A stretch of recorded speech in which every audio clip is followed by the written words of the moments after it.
to welcome everybody on this afternoon. This is going to be a three-part webinar that hopefully you can maybe make the next two as well. I'm going to hand you over to Colin Grubb. Most of you know who Colin is. If you don't, I'll let Colin introduce himself. Kingy, if you can pass it over to Colin. He just goes. All right, thanks guys. I'll start sharing my screen. Can you see that? Can you see my screen? Yep. Yep. Okay.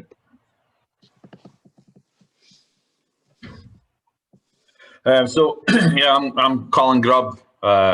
Originally from Fife. Played all my junior hockey there, and then went on to play with Fife Flyers, Paisley Pirates on loan, and Solway Sharks. Currently residing in Houston, Texas, and pretty heavily involved over here in the Goalie Nation, as we call it. And I just actually got a new role with USA Hockey, a promotion, if you would like to call it that, even though we're all volunteers. I'm now going to be in charge of the whole of the Rocky Mountain District. So pretty exciting stuff going on over here. I also do the player development camps at under 16, where the top 200 players get together and we choose the under 17 team to go to the Five Nations tournament. So right over here, we're trying to build world-leading goaltending development. Develop and sustain world-class people, world-class goalies, and at the end of the day, right, we're just trying to make sure that these kids have a lifelong passion for goaltending and the sport of hockey, right? A lot of my goalies here, I'm not trying to build NHL goalies as such. I'm trying to make sure that I still bump into these guys at the rink playing recce, or men's league as it's called here. If they're still playing or they're coaching, then I feel, pretty happy that I've done my job. So here's the 12 districts that we've got over here, just to show you. The yellow part is what my new role in USA Hockey is going to be. I'll be in charge of all the states, all the goalie coaches in those 7 states in the yellow. It hasn't officially been released or announced, so might actually get in trouble for saying that, but that's all right. As long as you guys in the UK keep it a secret. So this guy, I wanted to talk about this coach here, Grant Stanbrook. Never played in goals, but went on to win 5 NCAA, which is college, 2 Clark Cup, which is the USHL, which is the top junior league here. And he wasn't a goalie, never played goals, but he took a lot of interest in coaching goalies. And I put this in here just to show people on this call, whether you're actually a goalie right now or you're a coach, whether you were a goalie or not, you don't, to coach, especially the younger kids, you don't have to be an ex-goalie. It isn't rocket science. A lot of people get scared with some of the terms that we use with the older kids. But it isn't rocket science. So anybody can coach a goalie, and these are some of the guys that Grant coached along the way at University of Maine. Now we've got some pretty decent goalies there: Richter, Jimmy Howard, Ben Bishop. So it just proves, if you actually take an interest and do your coaching levels and learn how to speak, how to communicate with your goalie, understand how they're feeling, what they're thinking, then you can definitely, anybody can coach a goalie.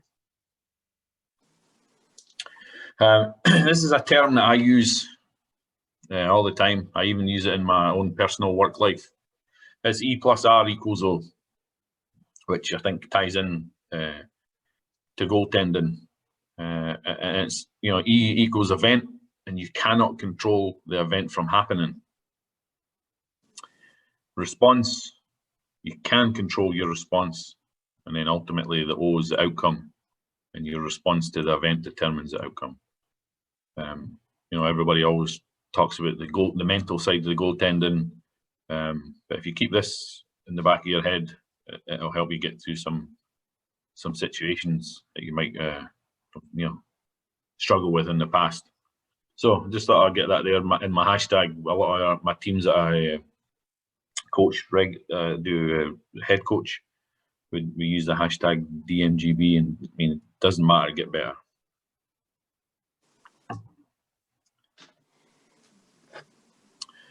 So this call, because like Colin said, this is a 3-part series.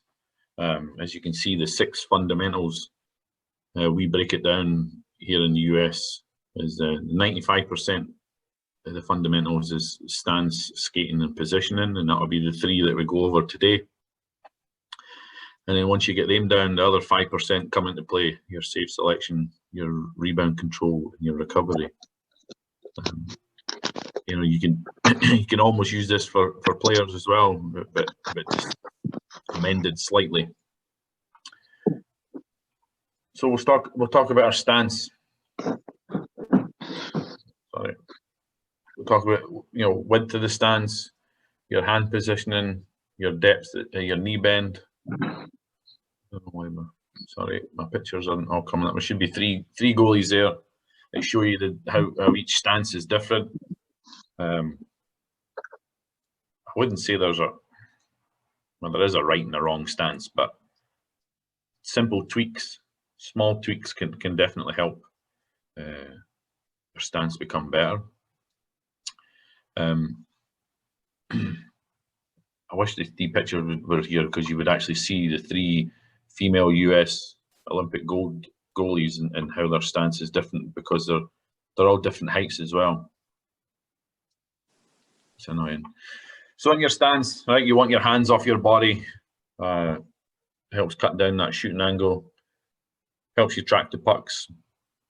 If you've got your catch glove in front of your eyes, in front of your body, and it hits your glove and it doesn't hit it true, and it falls to the ice, it's going to fall in front of you. Then you're able to obviously kind of pounce on the puck and cover it. If you've got that glove behind you and you don't catch it true, or it hits you in the cuff of the glove, then it's going to bounce off the side or the back of your pad, and who knows where it goes for there then. And all hell breaks loose after that. Everybody try to poke it in the net. So if you keep those hands in front, helps you cut down the angle, track it. Helps keep your weight forward. Definitely need balance. And then also you want to keep that blocker off your pad. The reason you want to keep your blocker off your pad is when you drop into your butterfly, if you've got your blocker resting, your stick automatically pops up. Then, when you go into your butterfly, unless you've got it sealed 100%, then that puck can still go through where your stick's supposed to be. The knees bent, obviously it sounds like it's a given, but you got to get the correct knee bend. So your stick's on the ice flat. As you can see, Ryan Miller's stick is in a good position there. He's got the correct knee bend. His feet are at a width that he's comfortable with, and it contracts your muscles for power and speed then. Right, but you want to be in a position where your muscles are relaxed. You don't want to be tight and rigid. So then your muscles are ready to give you that power and speed. Has anybody got any questions on stance before we move forward in skating? Guys, if you've got any questions, if you could put it in the chat box, and I'll relay that to Colin.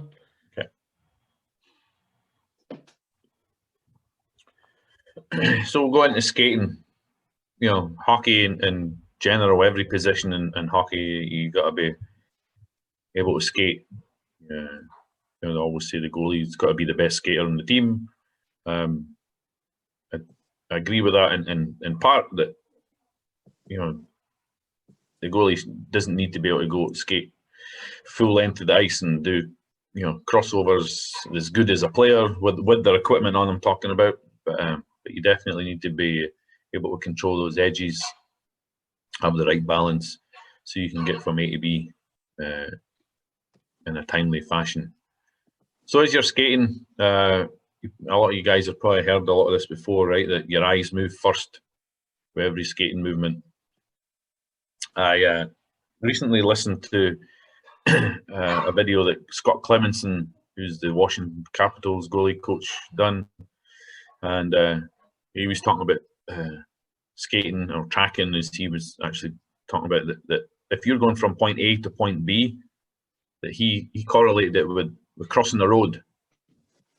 That, you know, there's a million things go through your head in a split second. If you're, you know, if it's, let's just say it's a 2-on-1 rush coming down the ice, and the guy in the left is carrying the puck, guy coming down your left, you guys know what his options are, right? How fast they're coming, how many guys he's got in support. Is that guy coming to the back door? Is he left-handed? Is he right-handed? What's your defenseman doing? You know, have you faced these guys before? Do you know he's got a really good quick release on a snapshot, or does it, you know, all these things that go through your head in a fraction of a second. A lot of younger kids can get themselves a bit worried about that, but if you think about crossing the road, how many things go through your head when you're about to step foot off that curb? Right, a lot of things. How many cars are there? Where are they coming from? How fast are they coming? How much time do I have? You know, is it a car? Is it a truck? Or a lorry? Yeah, there's a lot of things go through your head. So, as they're younger, you're either a young goalie on this call, or you're a coach working with the young goalies. Right, ask them about how many things they think about when they cross the road to make them, you know, have a little bit more peace of mind there, and not getting worried about all these decisions that they have to make and putting more pressure on themselves as a goalie. Your edge work, right? C-cuts and your depth control. Nowadays in modern goaltending, that edge work is unbelievable. When you watch some of these guys, they'll be out sometimes it almost look like they're in no man's land, and then, you know, they pick up that foot, they engage their edge. Next thing you know, they're back on their post sealed. It's unbelievable to watch some of those guys. And my favourite to watch is actually UC Saros, even though he stunk last night against the Stars, but his edge work is unbelievable. Shuffles. You know, when a player keeps possession, you don't want to be going and try to. You don't want to be T-pushing if the guy has still got control of the puck and he's moving laterally. Right? You use that shuffle to stay with him. You don't want to get too far ahead of that guy, so then he can shoot it back across you, and you don't want to let him get too far over on you either, so you can shoot into that empty net that you've not moved into that space yet. And obviously, when you're shuffling and your edge works, think about your stance. Right? You should always be in your stance then, with the correct knee bend, right? Your hands out in front to help your balance, and you're moving those eyes first. T-push, that would be something you would use, you know, on a pass or a loss of possession. It's usually used on a longer play. If you watch some of these older goalies, NHL guys, or if you watch the World Juniors, Spencer Knight's really good at it. These guys have, you know, developed that shuffle so well that they can get such a long shuffle now and eliminate the T-push, especially when they're going from the top of the crease back to their post. The reason they do it is if that backdoor play is happening, they're actually not opening up their leg and kind of got that foot turning. They're still square as they're moving to that backdoor play.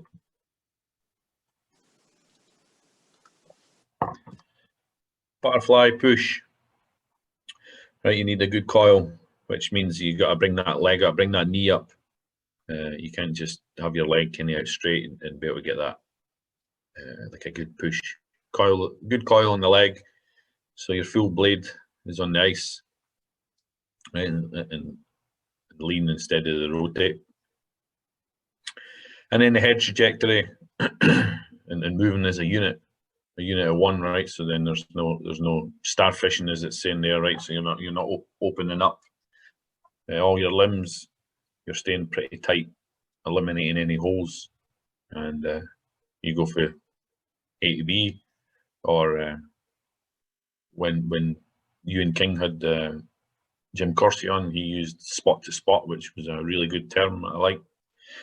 So, excuse me, sorry. So when you're skating, right, like your eyes always move first. You need the good edge control, edge work. Decide when you're using shuffle or T-push, depending on what the play is. For your butterfly push, once you're down on your knees, make sure you get that knee up, that good coil, so you've got the full blade on the ice and you get a good push. And then your head trajectory, which is obviously your eyes moving first, and make sure you're not opening up and opening unnecessary holes. Colin, So, Colin, yes. with a quick question.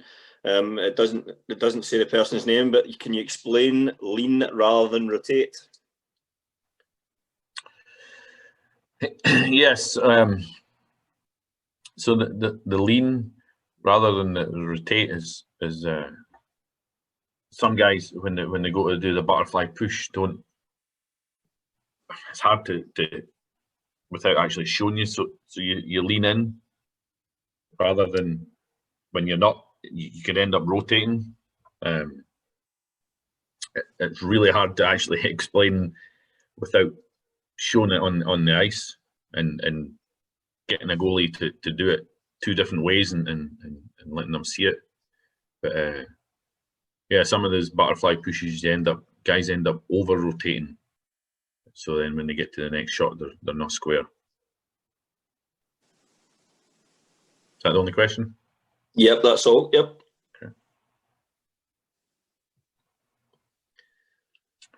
Okay. So now we're on to positioning. Positioning includes angle, square, and your depth. And as Quicker said there, 95% of the save happens before the player shoots the puck, which, going back to those fundamentals, right, is what that says, right? Your 95% there is your stance, is your skating, is your positioning before the puck even reaches you. Are you in a good stance? Have you got to the right spot by using, a shuffle or a T-push? And then as we're about to go into is your positioning, is your angle, is your depth correct? Are you square to the puck? That's all that happens before the guy even shoots that puck and it hits you. So angle, it's the line for the middle of the net to the puck. Okay, it's not for anywhere else but the middle of the net to the puck.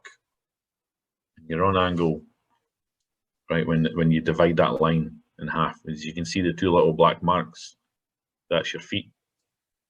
That line should be going right through you. And the coaches on here, or even you goalies, you can go and buy a marker and give it to your coach. But if you've got a goalie that's struggling with that angle, then draw some lines on the ice, but make sure they're going from the middle of the net. And then they can see where their angle is, and it's a good visual, especially for those little guys. Square, right? You want to be square to that puck. There's no point getting from A to B, right? Spot to spot, whatever you want to call it, and you're over rotated because then the puck can, even though you're in a good spot in your angle, that puck can still get by you because you're not squared up to the puck. So your shoulders and hips, right, are facing that puck, as you can see those lines towards Isaiah there. It's in the picture.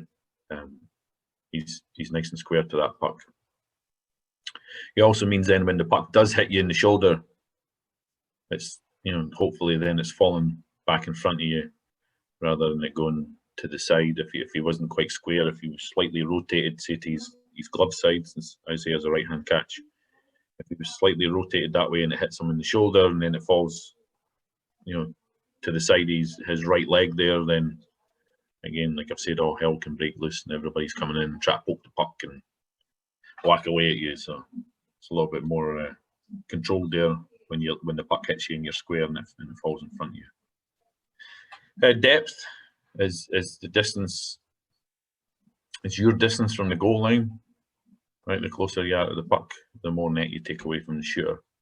Now, that doesn't mean you're over aggressive, right, on your depth, and you also have to understand if the guy's coming in with speed or if he stands still.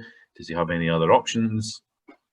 So you got to be careful with your depth there, that you don't end up in kind of in no man's land as such, being too far out on your depth. Colin, I've got a quick question on Yes. Richard Gray is asking. He says he uses the 3 puck drill to coach angles with new goalies. Does Colin recommend any other drills? If they're new, I say get that marker out and draw multiple lines, again coming straight from the middle of the net and out, and it gives them those cues. It's not obviously not going to give them every cue, because the game moves so quick and obviously moves an inch, it opens up something completely different. But yeah, you can draw those lines, and then you can even number them or letter them. And if the goalies if you want to do a drill with them, make them go from, let's just say, 1 to 4 to 2 to 5 to 3. You know, then you can every time they stop, they should be stopping with that line in between their feet. Mm-hmm.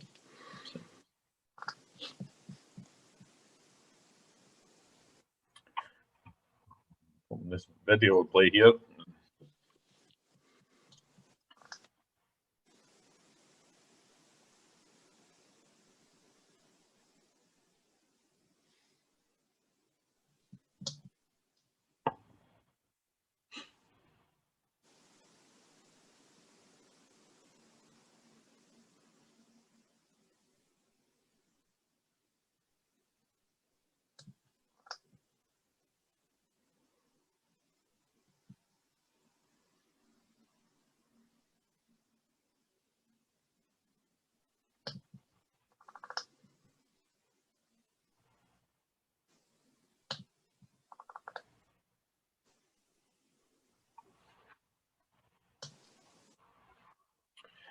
Okay, so as you saw there, we like to use the crease protractor.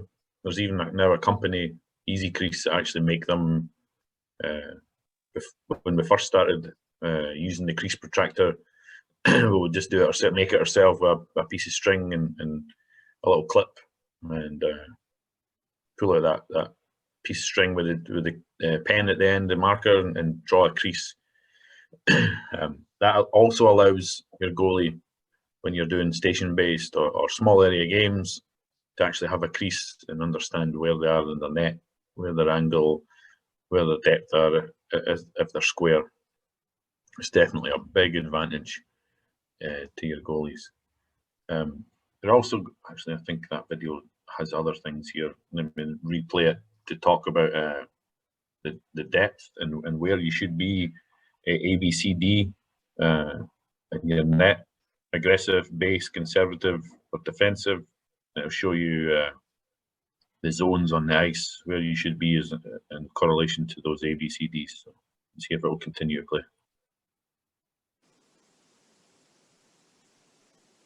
No.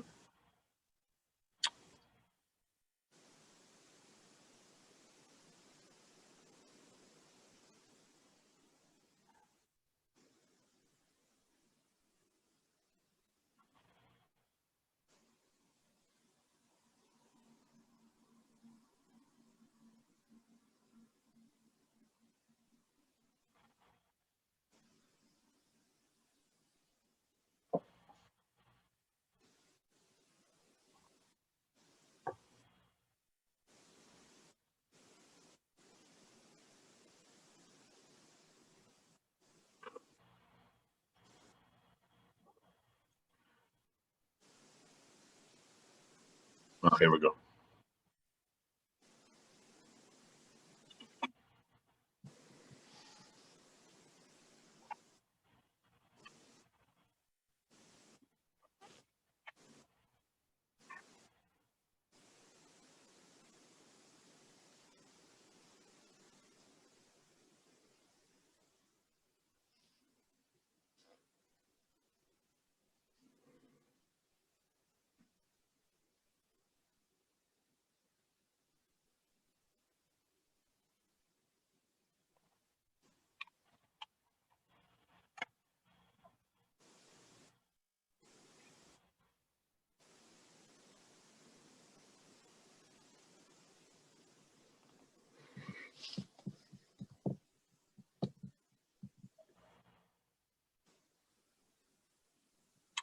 Yeah, obviously that shows your zones on the ice there, where you should be, your depth, your ABCDs,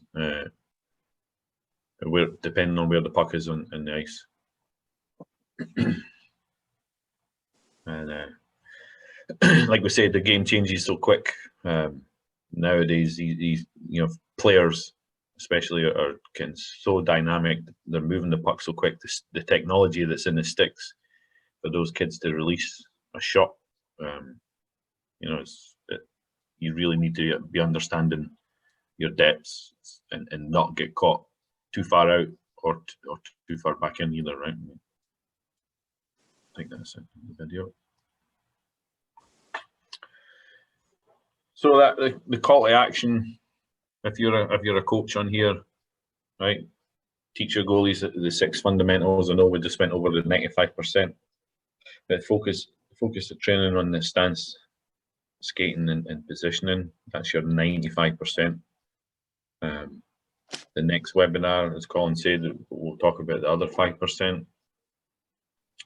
And but yeah, really focus on the stance and the skating and the positioning, so you can give yourself the best possible chance to stop the puck before it even reaches you.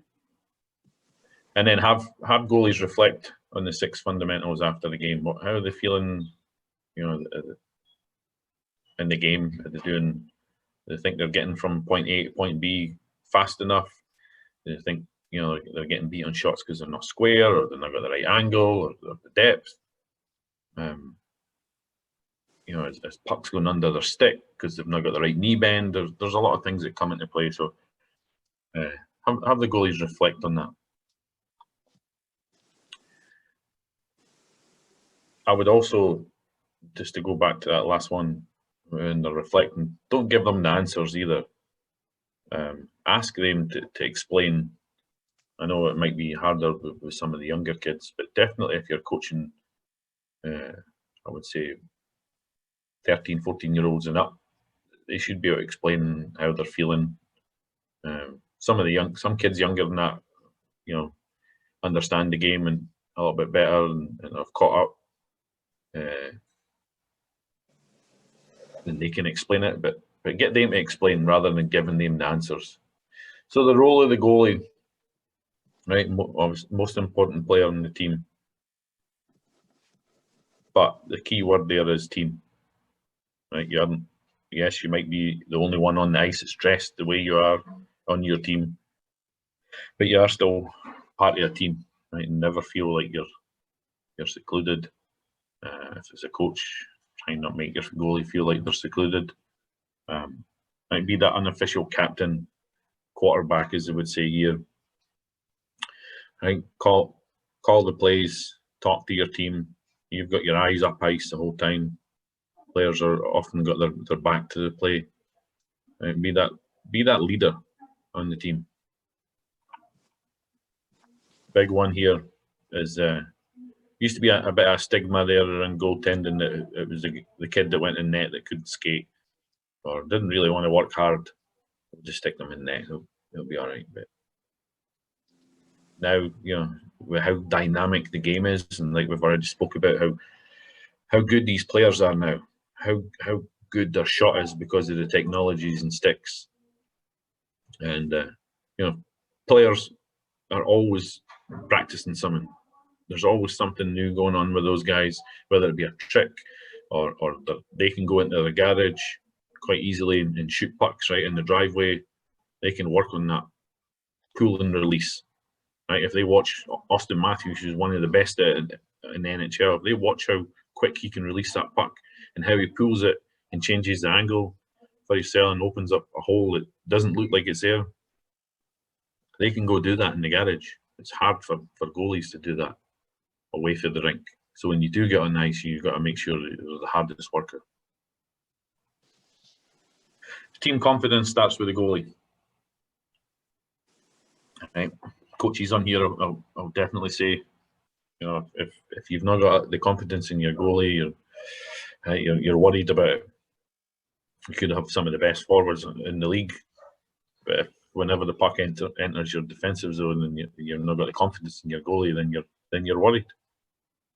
So So for the goalies, right, if you're working hardest on the ice every time you step on the ice, then you're getting better. Then the confidence is going to start with the goalie. Coaches' expectations. Right, this is what a coach expects a goalie. Right, they expect you to compete and battle for every puck. Right, that's what we're talking about, being the hardest worker on the ice. Remember, there's no style points. There's no points for style. You don't have to look like anybody else. Okay, make sure yes, there's movements that make it easier for you to save the puck, and more efficient. But that compete battle level is so important, and that's what a coach is looking for. They're looking for you to win big games for the team. I know it's a lot of pressure, but that's part of being a goalie, right? You wouldn't choose to become a goalie, and especially if you're getting older. When I say older, I'm talking about under 12s and up. You already know what those expectations are. You know that team's looking for you to make big saves at the right time. Right? Steal a game when the team performs poorly. There's nothing better than that feeling, being a goalie, and you just see your team's not quite clicking today, but you're really feeling it, and you steal a game for them. There's no better feeling right there. Big and timely saves, right? That ties in there with the stealing the game and the big games, winning big games for your team. Eliminate soft goals. It's easier said than done. A lot of that, well, that's your 95%, but a lot of it comes down to the mental side of the game there, eliminating those soft goals, not letting your mind wander. That'll be covered in another webinar, probably the third one. But yeah, coach. Unfortunately, coach's expectation is that you don't let in soft goals. Again, that's the pressure that comes with being a goaltender. And be consistent day in, day out. This is if I go back to myself, my own playing days, it's something that I wasn't consistent enough. I would have the odd big game here and there, but I wasn't consistent enough because I never put the work in. And I would say I was passionate when I was a player, but when I look back, I wasn't, definitely not as passionate as I am now as a coach. and obviously as coaches, we need to make sure other kids aren't following in our mistakes that we've made in the past. And being consistent day in, day out is huge. And that, to me, that is the difference between a good hockey player and a great hockey player, is consistency. If you watch NHL, that's how those guys are in the league, because they're consistently good. Hold yourself accountable, goalies, and then coaches, right, and hold your goalie accountable. If if a forward loses pucks constantly, right, you're going to hold them accountable. You're going to talk to them about it on the bench in between games. So hold your goalie accountable as well. But goalies, make sure you're holding yourself accountable. Okay, coaches, talk to them. Tap, give them sometimes it just needs a tap on the pads in practice, right? But support them.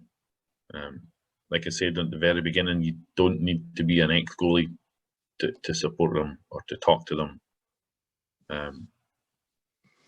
Colin and I were talking yesterday, and I got a little story. I had a goalie, and I could see he was having a rough game, and so I was the head coach of the team, and it was in between the period.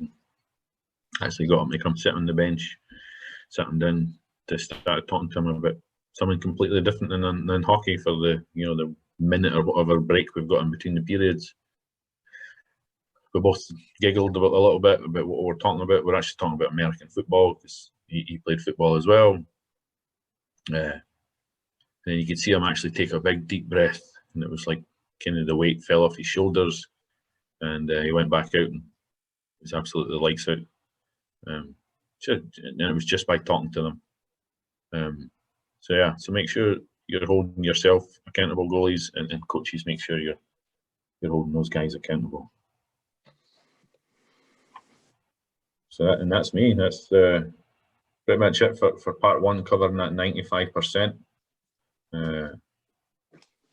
Leave my details are up there if anybody ever wants to get a hold of me. Ask any questions after this is done, and I'll be quite happy to talk. And we've got a few questions. Well. Yep. A few questions just now, Colin, if you're okay to answer them. Yes, of course. I've got Kenny Collins. He's asking, when talking about skating, does Colin have any tips for keeping goalies' trailed leg, foot dragging on the ice to improve balance and weight transfer? So that's something that was spoke about a lot in the World Juniors, about that leg trail, and it was actually how to eliminate it with Spencer Knight and Dustin Wolf, because it was actually slowing them down. It's definitely a question like that is definitely something that'd be easier to answer and look at when you're on the ice. Yep. Because then you can get goalies to do reps both ways and ask them how they feel and what we see. But yeah, I know that those guys, I'm saying in the World Juniors, Spencer and Dustin were trying to eliminate that drag of the leg to get there quicker. Got another question, Colin, from Harris McMillan. He's asking, how important is it in today's game for junior goalies to play the puck? Yeah, pretty important. As we've been saying about the players' sticks, how much have improved, so is goalie sticks, right? They're so much lighter now. Depends how much money you want to spend, but yeah, playing the puck's so important. It's a difference between turning over the puck and getting the other team getting a chance on net, or your team getting out of the zone. And remember, when you're first learning to play the puck, or even when you're a pro, what makes the best puck handlers is consistency. There's that word again, but it's consistently being able to put it on somebody's tape, puck flat on the ice, lands on their stick. If you want to make a pass from behind the net to the half wall, you should be able to make it consistently, tape to tape pass. That makes you a good puck playing goalie. Not being able to fire it away off the glass and away down the other end of the ice and trying to score. It's that consistency of being able to put your defensemen or your forwards in a good situation. That's at the end of the day. That's why you're coming to play the puck. Do you think that's something that goalies should put into their kind of training regime, Colin, when they're on the ice? If they've got a space and a bit of time, is puck handling? Yes, yeah, and coaches can, if players are doing puck handling drills, and goalies can definitely do it. Same thing. Yep. Yeah, and if you're doing a drill, allow them to have the time to get out there and stop the puck and set it up for their defence. Yep. Again, another part of being a good puck playing goalie is knowing when you do stop that puck behind the net, which hand your player that's coming to pick the puck up. Is he lefty? Is he righty? Do I need to leave the puck closer to the boards? Do I need to leave the puck closer to the net so he can pick it up without being handcuffed? So. But yeah, definitely get those goalies stick handling and playing that puck. Yep. Any other questions from anyone? I've got one, Weezy. Right. Yep. Colin, see, a lot the kind of new style. A lot of the NHL guys, they're always down on their knees when the puck's behind them. It's a kind of lower style than when we played when we were younger. So the question is really, should we be instilling that kind of stance just now at the younger age level, where the kids are really young and really small in the net, or should we get them to stand up and then move to the kind of lower level playing later on? What's your kind of, have you got a strategy for that, or do you teach any way in that? What's funny is actually goaltending is right now over here especially, is going back to not just well, I wouldn't call it just stand up, but we're understanding how to be more efficient by doing less. A great example of that is, I'll use his name again, is Spencer Knight. If you watch the World Juniors, he doesn't just drop butterfly on every shot. Even if you watch Carey Price now, he doesn't just drop butterfly on every shot. They're using those edges and trying to be as efficient as possible with minimal effort. So I found, Colin, that for a while there we were having to try and install in our younger goalies to try and stay up a bit more. They're obviously, they get used to that butterfly motion, and they tend to drop for every shot. And a lot of them as well, though. Up high, you know. Yeah, and unfortunately there was a period there that's what they see, right? And they might watch, say, Ben Bishop, for example, and he has the luxury of being able to drop on every shot and it still hit him in the shoulder because he's still high. 6'8". So each goalie's individual. We're definitely not trying to make any cookie cutters, right? We're not trying to make every goalie look the same. So definitely work on them to hold those edges as long as possible. It's about reading that release and knowing when to stay up and when to go down. Yeah, it's just at the younger age levels, you get an under 10 goalie in a full size net, and then they drop down. The kids just opens the net. 5 feet to the top of the net. Then Right. Yeah. That's I forget that because we use the intermediate nets here. Yeah. I forget that you guys have got the full size. So yeah, it's something we should talk about is the intermediate nets for younger kids, definitely. Yeah, definitely. How much smaller those nets, Colin, in comparison to full size? They're 3/4 the size of the regular ones. I can't remember what they are, the height wise, but yeah, because we actually we have a picture. It shows you Ben Bishop in a regular size net, and then it shows you a kid in a regular net, and then it shows you him in a 3/4 size net. And in the 3/4 size net, the little 10-year-old looks more like what Bishop does in a regular size net. The crossbars, middle of his back kind of thing. Rather than it being his head being underneath it. So that's better for forwards as well, though, because they've not got so much net to shoot at as well. Yeah. Yep. Yeah, forces your players to get better as well. Was that Mac? 5'4", I'm sure.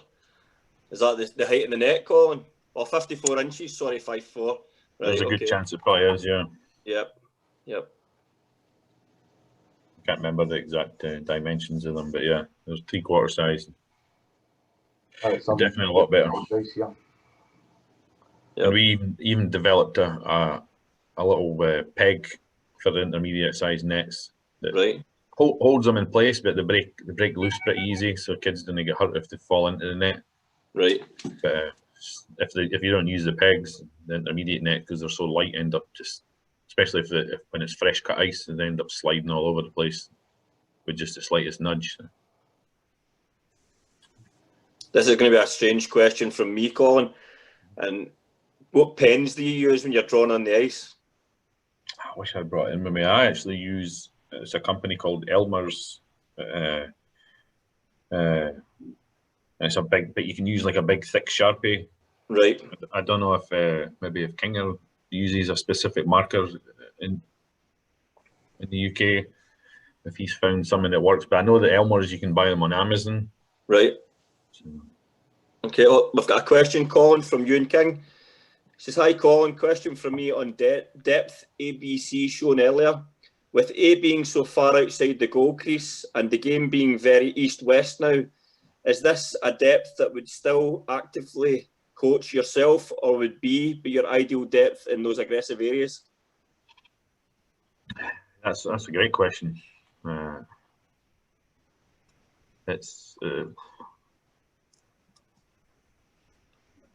yeah, that's a really good question. I guess it depends on what level you're playing as well, how quick those guys are coming at you, right, and how smart the players are. I know that if they cross the red line and you're in that A aggressive depth, then you're you're quickly already back in B if those guys are crossing the red towards the blue. So yeah, by the time they get into your zone, there is a really good chance that you're in your base depth already. So you're at B already. but yeah, that east-west game that we're playing now is unbelievable. Sucks for goalies, but that's why, you know, as coaches we need to make sure that goalies are understanding that and they're working on those team pushes and shuffles and getting there. Okay. Sorry, my wife's just coming through my marker at me there. Like, there's the right. Because of my virtual background. Can you see it? Elmer's, Colin. Elmer's. Yeah. Okay. And we had the only, and it sounds a really stupid question, but we had problems with staying on the ice, and that's a big tip. Okay. Yep. Yeah. See it. Perfect. Okay. Ewan's just said that he uses giant Sharpies as well for drawing the ice. Yeah, the Sharpies will work. Yeah, I see Darren says that he uses bingo markers. Yeah. So Ross Brady's asking, how would you improve off ice? Like, a lot of the talk here is your off ice. Well, okay, let's backtrack there. Are we talking about off ice workouts, or are we talking about for hand-eye coordination? What are you trying to improve off ice? Ross?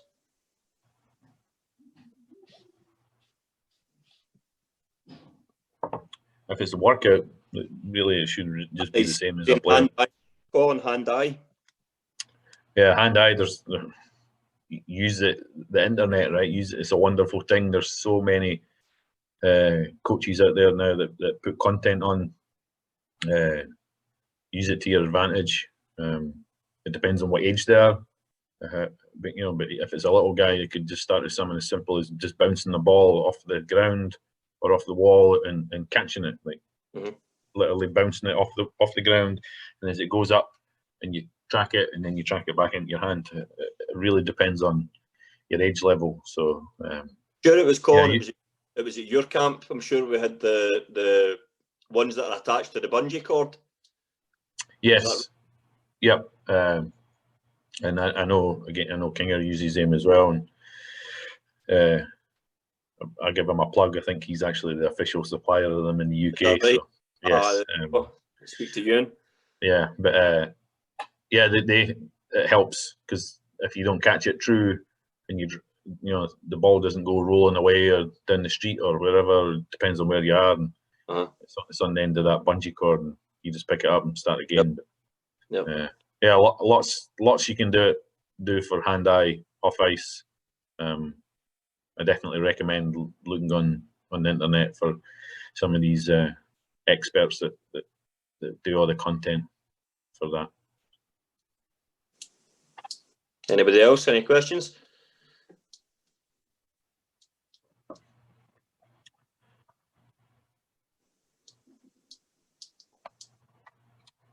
So, Colin, we'll try and organise between ourselves when the next one will be. I'll speak to Stephen and Michael. We'll get it organised maybe for a week or two. Would that suit you? Yeah, I'm good with that. Yeah. Yeah. Just check my calendar here. Yeah, I'm good. Yeah, for the next couple of weeks. Yeah. Right, we'll maybe wind up there then. Just want to say a quick thanks to you, Colin, for coming on today. I know that's Rory saying thank you. Thanks to Stephen, Martin, and Michael as well for allowing us to make this possible. We'll be in touch when the next one's going to be in a few weeks' time. Thanks again, Colin, for coming on. Yeah, no problem. Thanks for having me, and great to see some familiar faces in here. Yeah, it's my pleasure. Get some faces from all over the UK as well, not just in Scotland, which was nice. Yep. Good to see from all over. Yeah, so it has been recorded, so we'll try and lunch and see what we can get up to. If you want to stop the recording, and then if I've not got really anywhere to be, if anybody wanted to ask a question, once people jump off and I'm willing to stay around for another 10-15 minutes. Okay. Okay, I'll stop recording now. So.